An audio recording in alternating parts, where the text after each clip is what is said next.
All right, welcome to another episode of Mike's Sword Hospital. This one continued from the last episode, where I was out of the ER for about a week traveling across the country, and while I was gone, not one but two swords showed up on my doorstep.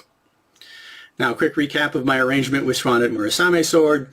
Any in-country returns get sent to me for evaluation. If they are still as new and resellable, we just wait for another buyer. I ship them from here because it's a whole lot cheaper than the shipping going back and forth to China, especially going back and forth multiple times.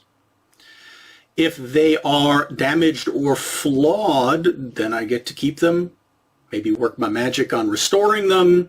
That could be the subject for future videos, but in either case, we have some swords to look at. So we already took a look at this inexpensive T10. Today we're going to take a look at, well, what he described as the blue one. This is another L6. Currently goes for about $400 at Amazon. I'll put the link as usual in the description below. Let's consider why it might have been returned, and we'll go over specs, fit, finish, value for the money, and, well, how it handles. Okay. Start with the damage report. Why was the sword likely returned? Now, Schwan gave me a screenshot of his account page on Amazon. Buyer's reason for return. Item did not match description on web page. And on that original listing, the description did mention hand polishing. Now, we have looked at a couple of L6 Murasame swords that are more expensive that do show signs of hand polishing attention. This one does not, and the current listing for this sword does not mention hand polishing. So that might have been an early error just in the web page. But the sword came to me in its original box, still in its sword bag, still with the protective plastic wrap on the suka and on the blade. No obvious physical damage until, all right. So I had a hell of a time getting it out of the saya because it still had that plastic wrap, saran wrap, what some people refer to as a blade condom. And underneath that plastic is a thick coat of oil to protect the blade. Now that plastic had been displaced, twisted away in places. And when I took it off and cleaned it off, I discovered one really large patch of serious corrosion on the sword. Don't know if that happened before or after it was in the buyer's hands. On closer inspection, there were a lot of small spots of corrosion here and there, and this despite it having its original oil coat still on it. And we'll talk about, well, how I suspect that happened. Also, a lingering question. Is corrosion like this a particular issue with this L6 alloy? I don't know, but I do have other L6 blades that pretty much corrode if you look at them wrong, even if they're coated in oil. So maybe. Let me know what your experience is with L6. Now, Schwan suggested I do a video on corrosion prevention. It's an excellent idea, and I figure while I'm at it, I'll also talk about, well, how to deal with it if it happens on your reproduction sword, especially a sword that's in a price range where it really makes no sense to send it to a professional to have it traditionally repolished for thousands of dollars. How can you do it yourself? And I did manage to get most of the corrosion off the blade with, well, we'll talk about how I did it in that future video. But I did not want to completely erase and have to bring back out this hamon because it is fairly attractive. Did the best I could without doing that. And unfortunately, there's still some residual pitting left in that one really bad spot. We'll call it a birthmark, but continue that subject in another video. Otherwise, let's talk about the fit, finish, materials, specs, build quality, value for the money, and how this one handles.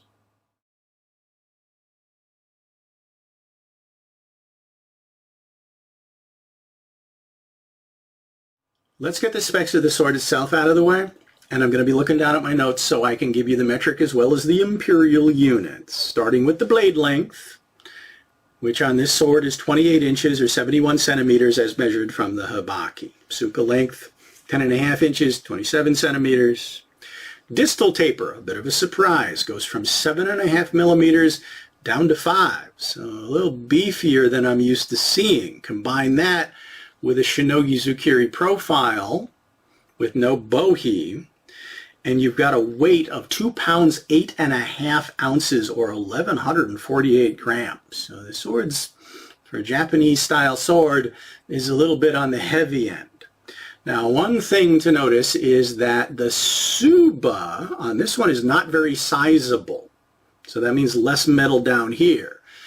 That leaves you with a point of balance that's way out here at 4.5 inches or 11.5 centimeters from the habaki. So you wind up with a sword that has a lot of blade presence.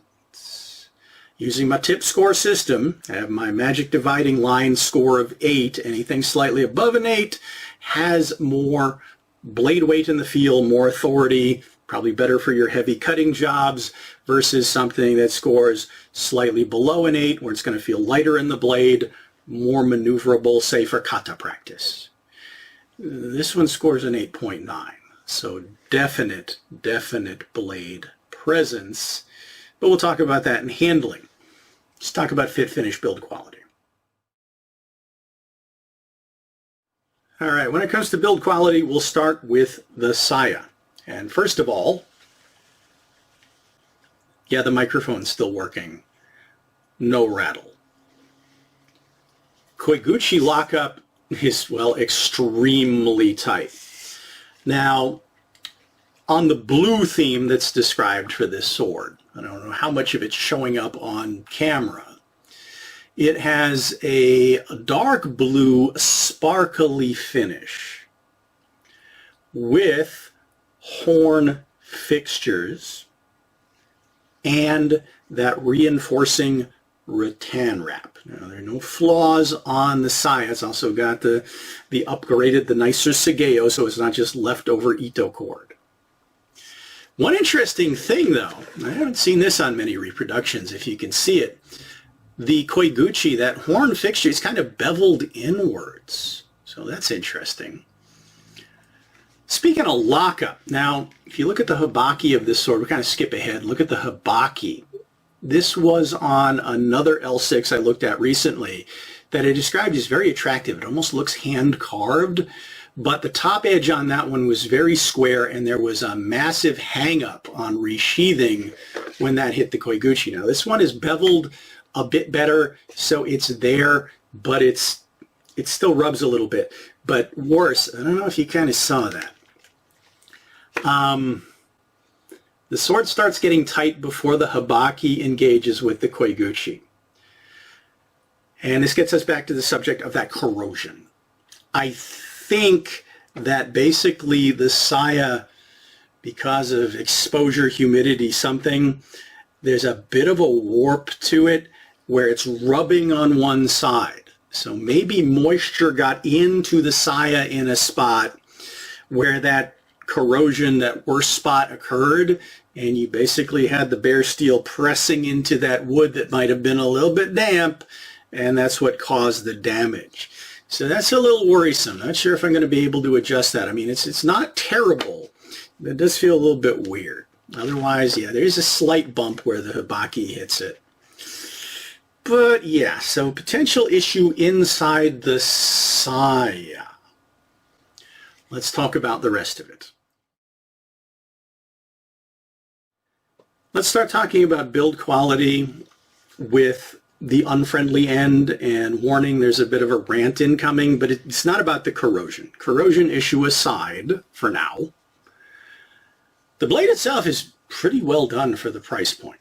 Now, it's not hand polish, it's machine polish, but they left a pretty attractive hamon on there, which is why I didn't want to over polish it to really remove all of the pitting. Not yet, anyway.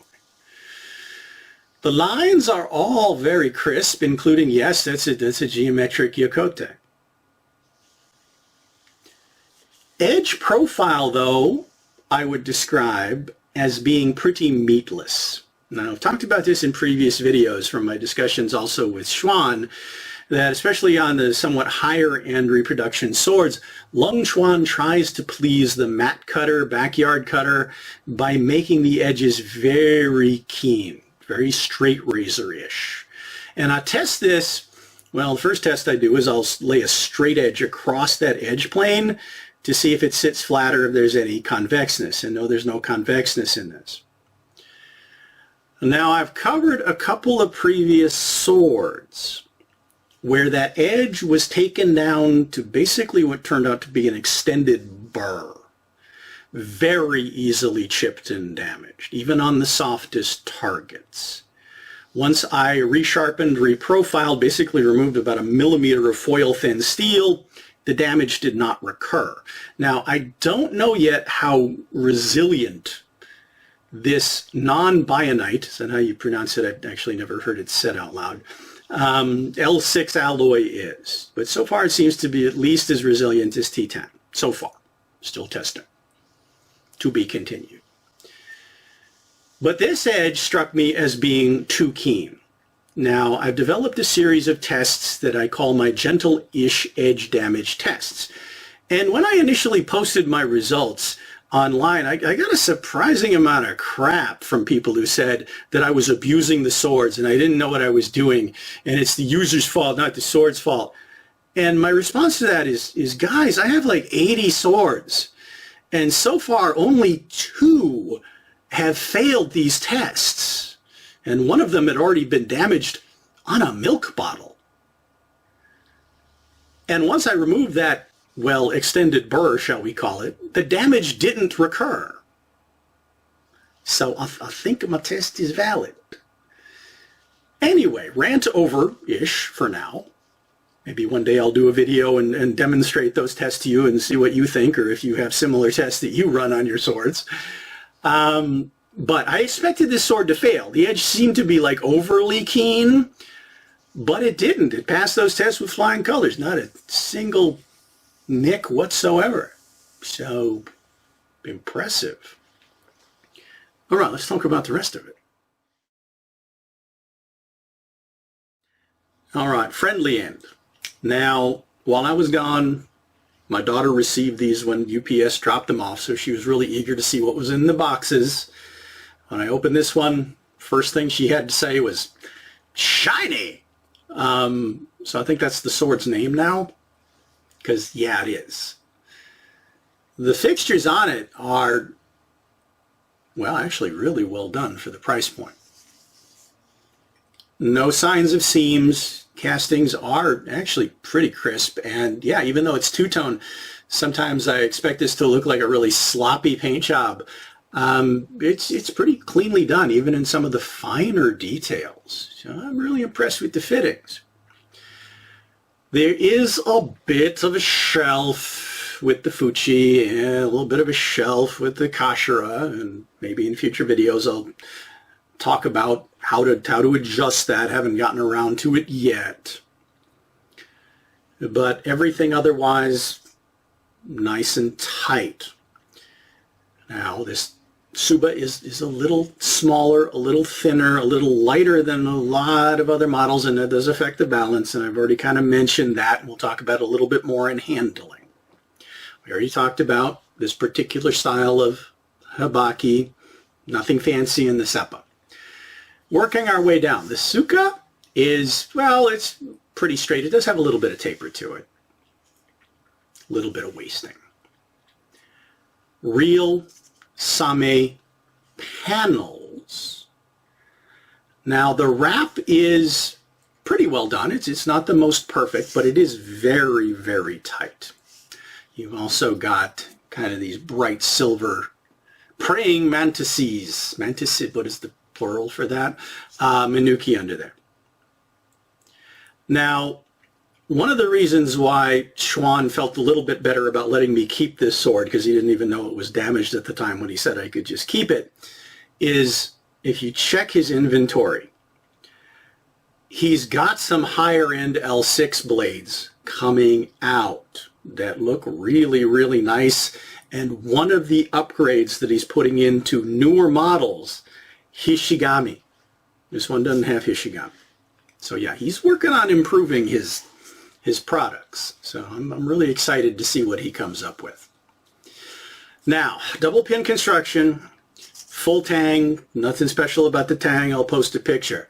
But speaking of nice and tight, maybe too tight, refer back to the video I did recently on stuck reproduction Suka. Because, yeah, really stuck.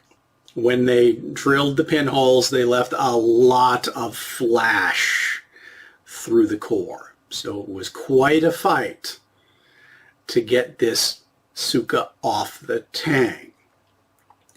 And when I did, there was a lot of sawdust and stuff that fell out of it. Now, I cleaned it up, got it back together nice and smooth, no problems. Suka core is not cracked. So I have to say the build quality for a $400 sword is pretty nice, and yes, definitely shiny. Let's talk about the handling. All right, as I mentioned in part one of this two-parter, one thing I like to do is listen to the sound of a draw stroke to give me a sense of the quality of the inside of a saya.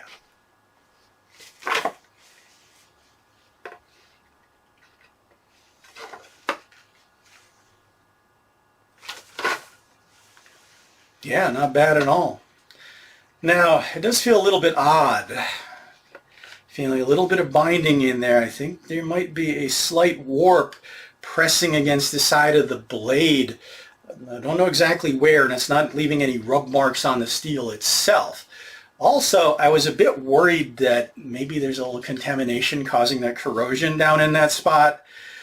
It's been a couple of days since I've really cleaned it off, oiled it, put my protectant on there. None of the corrosion's come back yet, but I'm keeping a close eye on it, and I'll update you if it does. Now, you've also probably heard the little speed bump right there where the hibaki hits the koiguchi. It's not really a snag, but yeah, you definitely hear it and feel it. But lock up really tight. Need to make sure I use my thumb to break the seal, or I'm going to fumble it. So, yeah, makes me do my work. Speaking of doing my work, the sword itself is a heavy beast. Now, I'm not picking up too much in the way of irritating hot spots from these shelves here. It could be better, and I will probably make a few improvements. Everything, though, feels nice and tight, secure, confidence-inspiring. The Suba, as I mentioned, it's a bit small. It's actually the same size as a Shingunto Suba. So if that's something you like, you'd probably like something like this, and you can actually buy these fixtures separately from Lungchuan if you want to do a custom build. Now, it's not giving your hand as much protection as a bigger Suba would, but sometimes bigger Subas get in the way of certain things. Your preferences may vary. The weight and balance, though, yeah, I am definitely feeling this in terms of the workout it's giving me. One-handed, I can move it around, but yeah, it's a workout. I wouldn't want to necessarily push it on my damaged wrist too much. Feels, in certain ways, almost like a Western saber, a heavier Western saber. So, could be some nice cross-training going on there. In two hands, I can move it around. I mean, that's not so much of a problem, but I'm definitely feeling it. It's not the quickest sword. I'm definitely getting my workout's worth. It's not unpleasant. It's not a crowbar, but you're definitely feeling a lot of blade. And if that's what you like, say, for cutting, or you do want a slightly heavier sword for the physical training, something like this might be a good choice. Now, I don't know how the steel's going to hold up yet. I do plan on doing some more experiments with the L6. So far, it's passed the basic test. It's got a good cutting edge on it. Heavy, but still feels good in hand. For the money, yeah, don't think it's a bad value whatsoever. And I'm interested to see what Chuan puts out next in terms of even nicer than this. But this is where we get to the part of the conversation where if you have any questions, if you've had any other experience with swords like this, whether they're L6 or Murasame products or both, let me know in the comments. We'll get our conversation going. Also, give me some ideas about what you'd like to see in future videos. I admit sometimes I struggle for that inspiration, and I will get around to the topic of corrosion soon. But until then, as always, thanks for watching, following my journey, subscribing to the channel, sharing the videos, liking the videos, adding to the conversation. And I hope to see you back for, well, whatever the next episode is.